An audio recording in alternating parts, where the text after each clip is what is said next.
हाँ जी, तो कल के क्लास में हम लोगों ने 2 अंक की संख्याओं का वर्ग निकालना सीखे थे और उसी क्लास को हम लोग आज आगे कंटिन्यू करते हुए बात करेंगे कि 3 अंक की जब संख्या होगी तो उसका वर्ग कैसे निकालेंगे। ठीक है, तो कल की क्लास को थोड़ा सा रिकॉल कर लेते हैं कि कल हम लोगों ने क्या पढ़ा था, फिर उसके बाद बात करेंगे आज की क्लास की। तो चलिए, कल हम लोगों ने सीखा था कि जैसे आपके पास 42 है, इसका वर्ग हम लोग कैसे निकालेंगे। ठीक है, जब ये 2 अंक की संख्या है, इसको हम लोग वर्ग कैसे निकालेंगे। तो सबसे पहले क्या करते थे, जो इकाई अंक पर संख्या होती है उसका वर्ग निकाल के यहाँ पे रखते थे। तो 2 का वर्ग होता है 4। ठीक है, अब क्या करते हैं, इन तीनों संख्या को आपस में गुणा करते हैं। 4 2 होता है, 4 दूनी 8, और 8 का जब 2 में गुणा करेंगे तो हो जाएगा 16। 16 के यहाँ पे 6 लिखेंगे, महीने की 6 लिखेंगे और एक कैरी बच जाएगा। अब क्या करेंगे कि ये जो दाहिनी वाली संख्या है इसका वर्ग करके यहाँ पे लिखेंगे। तो 4 चौक होता है 16, 16 एक 17। ठीक है, तो आप देख सकते हैं 42 का वर्ग होता है 17 64। और दूसरी ट्रिक हमने क्या सीखा था कि जब किसी भी 2 अंक की संख्या हो और उसके अंक में उसके इकाई अंक पर 5 हो, जैसे कि यहाँ पे लेते हैं 25। ठीक है, अब क्या करते हैं, इसको हमने कैसे वर्ग निकालना सीखा था। सीधा सीधा क्या करना था, इस 5 का वर्ग करना है और यहाँ पे नोट डाउन करना है। तो 5 का वर्ग होता है 25, और ये जो 2 है ना, 2 में एक अपने से जोड़ते थे तो हो जाता था 3। ठीक है, 2 में एक अपने से जोड़ा हो गया 3, और इसी 3 को इस 2 से गुणा करके यहाँ पे लिख देंगे। तो 3 दूनी 6, तो 625, 625 जो है ये 25 का वर्ग हो गया। तो इस तरीके की बात कल की क्लास में हमने किया था, और आज की क्लास में हम लोग बात करेंगे जब 3 अंक की यानी कि 3 डिजिट की संख्या होगी तो उसका वर्ग कैसे निकालेंगे। तो चलिए, कुछ संख्या आपके सामने लिखी है जो कि 3 अंक की है और आपको इसका वर्ग निकालना है।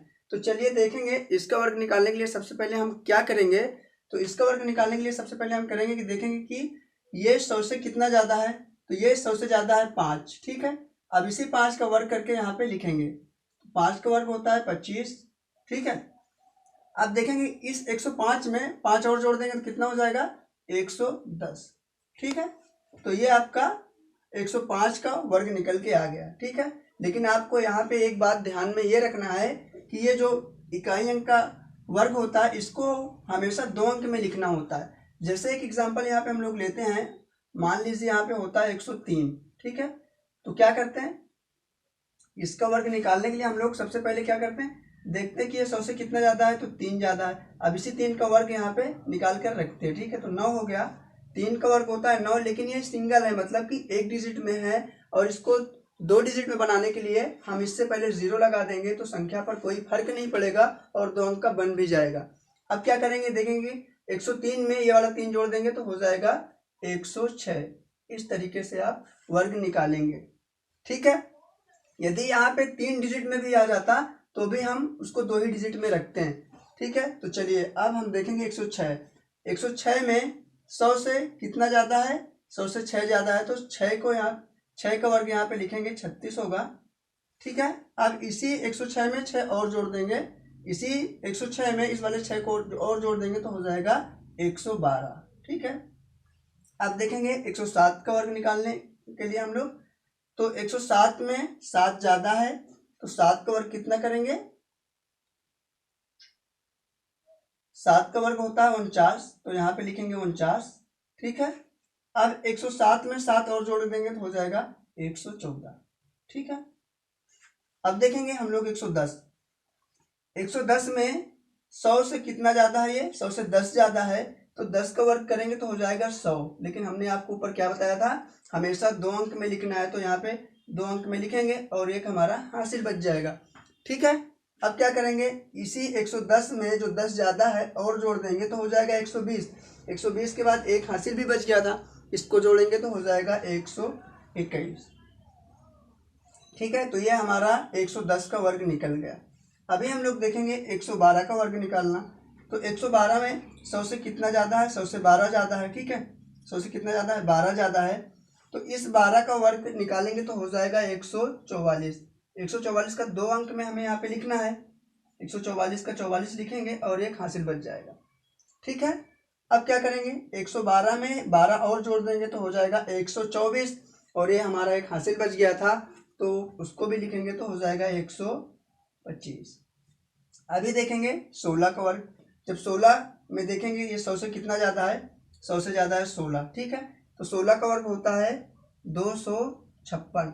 256 होता है तो 2 अंक में यहाँ पे लिखेंगे 56 को, और ये 2 हमारा हासिल बच गया। अब देखेंगे कि 116 में और 16 जोड़ देंगे तो हो जाएगा 132, और जो हमारा हासिल 2 बच गया था हो जाएगा 134। तो इस तरीके से आप वर्ग निकालेंगे, ठीक है। तो चलिए अभी हम लोग उन संख्याओं का गुणा करना सीखेंगे जो कि संख्या 1 होगी और 9 कितने भी होंगे, तो उन संख्याओं का गुणा करना सीखेंगे सबसे आसान ट्रिक और सबसे कम समय में। तो चलिए उसको भी हम लोग देख लेते हैं। जैसा कि आपके सामने लिखा हुआ है, इधर डिजिट होगा 1 और इधर हो गए सिर्फ 9, ठीक है। 9 कितने भी हो सकते हैं, उसको हम लोग गुणा करना सीखेंगे। जैसे कि पहले इसको देखेंगे कि इसका गुणा कैसे करते हैं, सिर्फ 2 सेकंड के अंदर ही, ठीक है। तो सबसे पहले देखेंगे कि इन दोनों का हम लोग काम करेंगे। तो 9 दूनी होता है 18, लेकिन इसको लिखने का जो फॉर्मेट है वो किस फॉर्मेट में लिखेंगे वो आपको ध्यान में रखना है। तो सबसे पहले बाहर वाली संख्या का हम लोग गुणा करके लिखते हैं, लेकिन कैसे लिखते हैं, ऐसे देखिए 9 दूनी होता है 18, तो इतना दूर में लिखेंगे। अब देखेंगे बीच में कितना संख्या बच गया, बीच में 2 संख्या बच गया, तो इन दोनों संख्याओं को बीच में रख देंगे। तो इस तरीके से आप निकाल सकते हैं। अभी मान लीजिए इसको आप इसी तरह भी लिख सकते हैं, इस 2 को इधर भी रख सकते हैं, जैसे 2 गुणे 9 9, ठीक है। तो क्या करेंगे, सबसे पहले बाहर वाली संख्या का गुणा करते हैं, तो 2 9 होता है 18, ठीक है। बीच में एक संख्या बच गया तो आप उसको अंदर लिख देंगे, ठीक है। चलिए अभी थोड़ा हम लोग इससे बड़ी संख्या लेंगे। मान लीजिए यहाँ पे इतना होता 999 और यहाँ पे होता 7, ठीक है। तो सबसे पहले क्या करेंगे, बाहर वाली संख्या का गुणा करेंगे, तो 7 9 ही होता है 63, तो यहाँ पे 63 लिखते। अब बीच में कितना संख्या बच गया, 4 संख्या, 1 2 3 4 डिजिट बच गया, तो 4 डिजिट को हम लोग यहाँ पे लिखेंगे 9999। इस तरीके से आप गुणा कर पाएंगे। चलिए अभी हम लोग थोड़ा इससे बड़ा और लेते हैं। मान लीजिए यहाँ पे होता 9 9 9 9 9 9 और यहाँ पे होता 5। तो क्या करते, सबसे पहले बाहर वाली संख्या गुणा करते, तो 9 पचा होता 45, ठीक है। 45 हो गया। अब देखते हैं 45 को दूर दूर लिखते हैं। अब देखते हैं कि इसके बीच में कितना बच गया, तो 1 2 3 4 5 6, तो 6 9 यहाँ पे हम लोग रख देते हैं। तो इस तरीके से आप गुणा कर पाएंगे। एक तरफ 9 होना चाहिए, ओनली 9 की संख्या में कितनी भी 9 हो, और एक तरफ एक डिजिट का अंक होना चाहिए, वो डिजिट कोई भी हो, चाहे 1 हो 2 हो 3 हो 4 हो 5 हो 6 हो एंड 7 8 9, ठीक है, लेकिन एक डिजिट में होना चाहिए। तो चलिए बस आज के क्लास में इतना ही, फिर हम लोग मिलेंगे नेक्स्ट क्लास में।